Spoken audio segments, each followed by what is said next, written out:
Good to see you out here. It's a busy day here, as you all know. The president will be meeting with defense contractors here at the White House in a few minutes with Secretary Hegseth.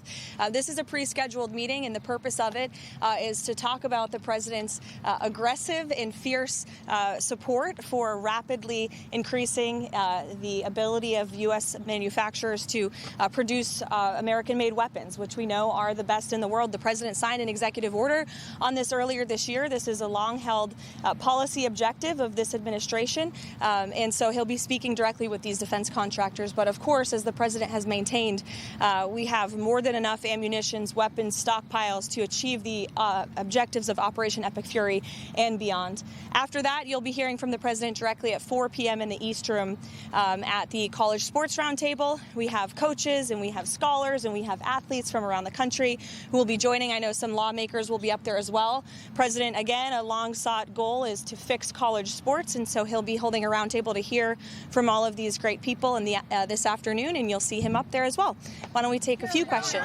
Sure. Thank you very much. The president said that we're not going through all of this so that we can end up with another Khamenei, and he also said that we can keep this up forever. Does that mean that this current mentality in Iran remains in place?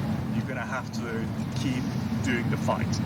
I won't get ahead of the president on broadcasting any timelines. What I will tell you is what President Trump has already laid out, which is that the achievable objectives of Operation Epic Fury we expect to last about 4 to 6 weeks, and we are well on our way to achieving those objectives. Annihilating Iran's navy, we know that we've sunk more than 30 Iranian vessels and ships.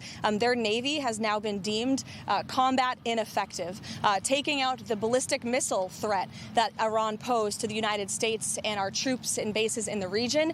We have done a tremendous job. The United States military has done a tremendous job at achieving that objective thus far. Just 6 days in, the retaliatory ballistic missile strikes from Iran are now down 90%. Of course, ensuring Iran can never obtain a nuclear weapon as well, and significantly weakening their proxies in the region, which we know are responsible for the deaths of Americans. And we've seen Hezbollah and the Houthis hardly putting up a fight over the course of the last 6 days. Ultimately, the president has made it very clear he wants to take out the threat of Iran to the United States, and Operation Epic Fury is well on its way to doing that. As for the future of Iran, as the president has pointed to, of course it's in the best interest of the United States of America for Iran to no longer be led by a radical terrorist regime that chants death to America and is lying to the United States and the world about their secret ambitions to possess a nuclear bomb. President Trump does not want to see that. He wants to take an interest in pursuing who the next leader of the Iranian country is going to be,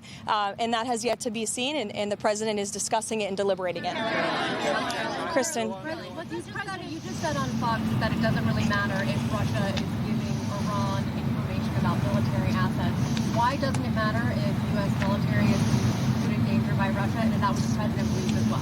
What I meant, Kristen, and thank you for giving me a chance to make it very clear, is that it clearly is not making a difference with respect to the military operations in Iran, because we are completely decimating them. As I said earlier, we've taken out nearly 30 of their ships. Their navy has been deemed combat ineffective. 90% reduction in ballistic missile retaliatory strikes against the United States and our Gulf Arab and partners in the region. So, of course, we are achieving the military objectives of this operation, and that is going to continue because the United States military is the best and most lethal fighting force in the world. Sure, go ahead, Benny. Can you confirm if U.S. has taken full control over the airspace in Iran, like it's been reported these past couple days? Trump said within hours, within days. Can you confirm anything along those lines? Yes, we are well on our way to doing so. Karoline, has the president's faith in Russia to cut a peace deal with Ukraine been shaken by the knowledge that Russia is apparently supplying intelligence to Iran in this conflict? I think the president would say that peace is still an achievable objective with respect to the Russia-Ukraine war. You saw Special Envoy Witkoff put out a tweet yesterday announcing a new prisoner exchange between both Russia and Ukraine. So it's something this administration still wants to see, and something I know the president will continue to work on. Has he expressed any frustration to Putin about this intelligence? I'll let the president speak on that directly. Mary. What does the president mean when he calls for unconditional surrender? Is he saying saying that the regime has to fully relinquish control? What the president means is that when he, as commander-in-chief of the U.S. Armed Forces, determines that Iran no longer poses a threat to the United States of America and the goals of Operation Epic Fury has been fully realized, then Iran will essentially be in a place of unconditional surrender. Whether they say it themselves or not, frankly, they don't have a lot of people to say that for them, because the United States and the state of Israel have completely wiped out more than 50 leaders of the former terrorist regime, including the supreme leader himself. Monica. Thank you, Caroline. The president had a July 4th deadline for the One Big Beautiful Bill. Does he see a deadline for the Save America Act, as I know that's a priority of his to get passed? As soon as possible, I know the president would say. This is a huge priority for the president. It remains one. I know he has added on some priorities to the Save America Act in recent days, namely no transgender transition surgeries for minors. We are not going to tolerate the mutilation of young children in this country. No men in women's sports. And the president putting all of these priorities together, it speaks to just how common sense they are. These are all common sense priorities of this president that are backed by the vast majority of Americans, and he wants Republicans to act on them as quickly as possible. Thank you. Ken Paxton laid out some conditions yesterday, saying that he would drop out of the race if Senate leadership on the Republican side agreed to getting rid of the filibuster, for example. What are the president's thoughts on that? I won't get ahead of the president on the Texas Senate race. I know it's of great interest to everyone. I'm no longer his political spokesperson. I'm a government spokesperson, Caroline. So I'll let him speak on that directly. You elaborated on the president's decision to tap Markwayne Mullin as the next DHS secretary. Can you talk a little bit about the rationale for the choice, why Mullin was the best candidate in his eyes, and also your message to congressional Democrats who continue to keep the DHS unfunded? Yeah, well, Senator Markwayne Mullin has been a strong friend of the president and a big supporter of the president's immigration policies. Not only that, he's exceptionally talented, qualified, and I know well respected by his peers on Capitol Hill from both sides of the aisle. So we look forward to his expeditious confirmation, and I know the White House will be working with our counterparts in the Senate to make that happen as quickly as possible. Caroline. Thank you, Caroline.